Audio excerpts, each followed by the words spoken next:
I should like to tell you that I have seen some of the experiments shown in this film actually carried out at the All-Russian Physiological Congress.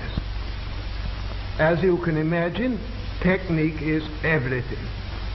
Besides such work as you are about to see, Bryukhanenko shares the credit for the methods of human blood transfusion which were first developed in the Soviet Union and are now practiced in this country, which have saved so many lives during the war. What enabled Soviet scientists to solve this problem? Long ago, science established the fact that animal organs and tissues, isolated from the whole organism, can be maintained in a living state. But in order to achieve this, special artificial conditions must be created.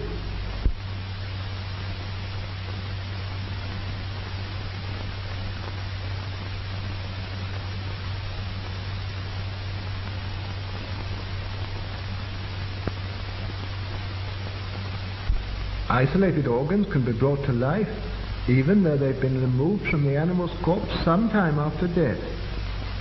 Here's a dog's heart.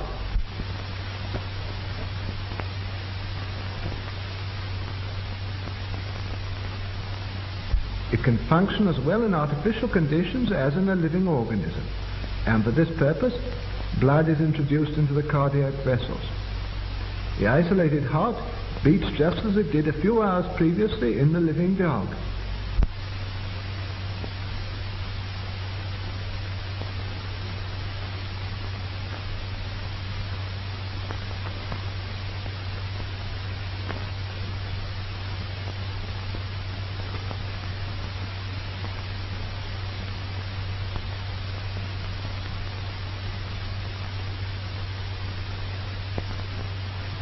The following experiment is conducted on lungs taken from an animal.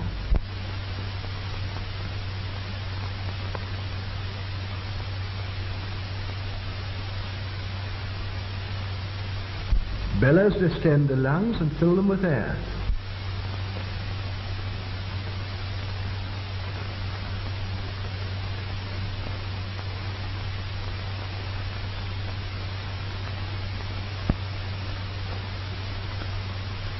The venous blood is forced into the lungs by the action of the pump. The dark venous blood passes through this tube.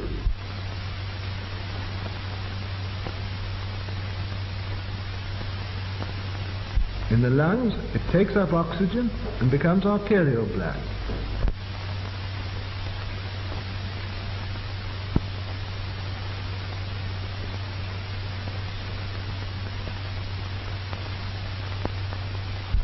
The isolated lungs breathe, producing the same chemical changes as in the living animal.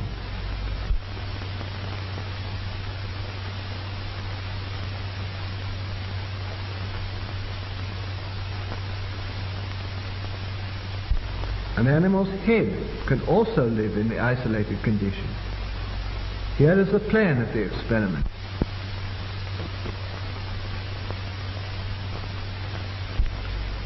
The arterial pump takes arterial blood from the reservoir to the head, while the venous pump drains off the venous blood. The blood is arterialized in the reservoir, where there is a steady flow of oxygen.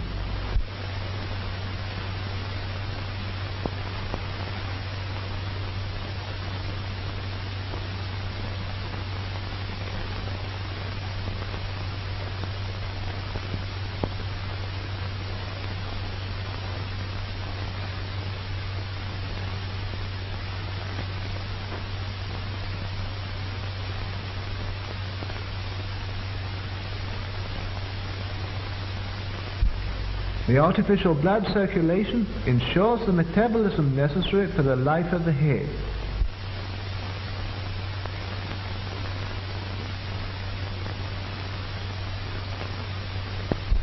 The isolated head lives on for hours and reacts to external stimuli.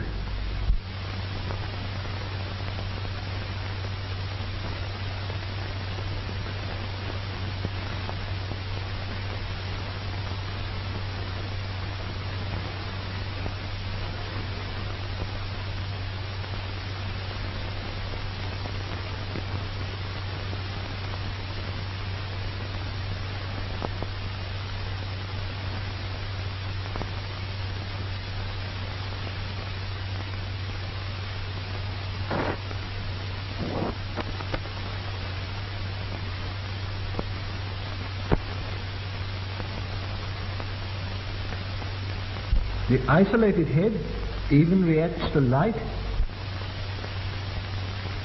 and to sound.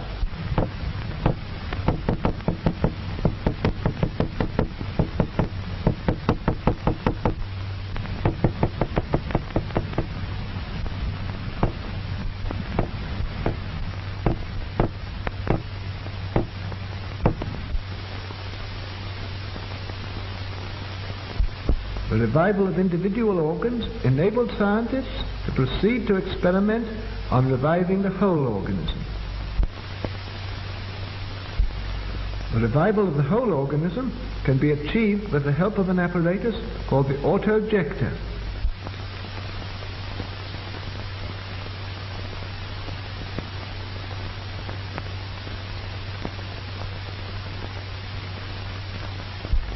The auto-ejector carries out the functions of the heart and lungs.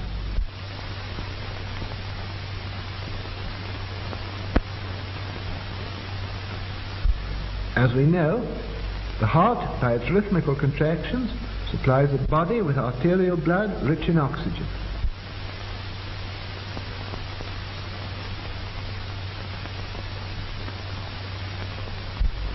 After losing its oxygen, the blood returns to the heart through the veins.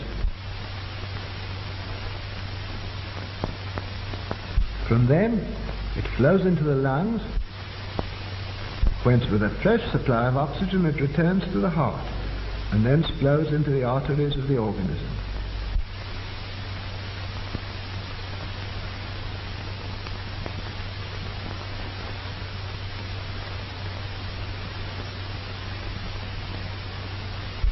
The auto-ejector works on the same principle. The apparatus includes a system of pumps for supplying blood and drawing it off.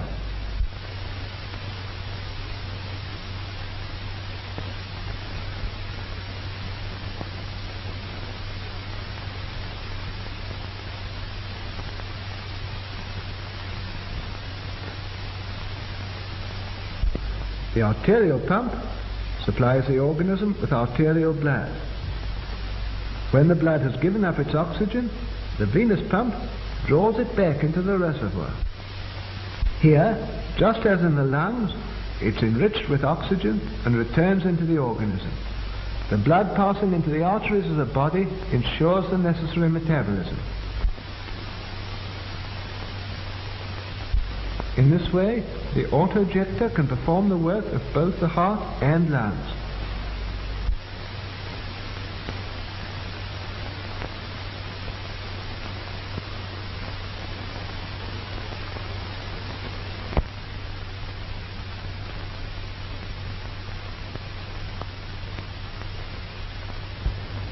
We begin the experiment of revival. The experiment is carried out on a dog.